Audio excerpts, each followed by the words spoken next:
నీవు నా ఆజ్ఞలను గైకొనవలనని నేను కోరుకొనుచున్నాను. నీవు అంగీకరించిన యెడల నీ క్షేమము నది వలెను, నీ నీతి సముద్ర తరంగముల వలెను ఉండునని బైబిల్ సెలవిస్తుంది.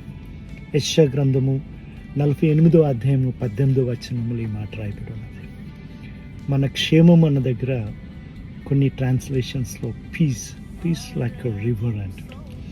నిజంగా మన జీవితంలో మనము దేవుని యొక్క మాటల్ని అంగీకరించాలని ఆయన ఎంతో కోరుకుంటున్నాడట. ఆయన అలా విన్నట్టయితే, అలాగ మనం అంగీకరించగలిగినట్టయితే మన క్షేమము నది వలెను, మన నీతి సముద్ర తరంగముల వలె ఉండును. ఒకసారి ఇమాజిన్ చేసుకుందాం, ఆ సముద్రపు అల వెంబడి అల ఎలాగొస్తుందో మన నీతి అట్టి విధముగా ఉంటుందని బైబిల్ సెలవిస్తుంది. Let it be in Jesus name.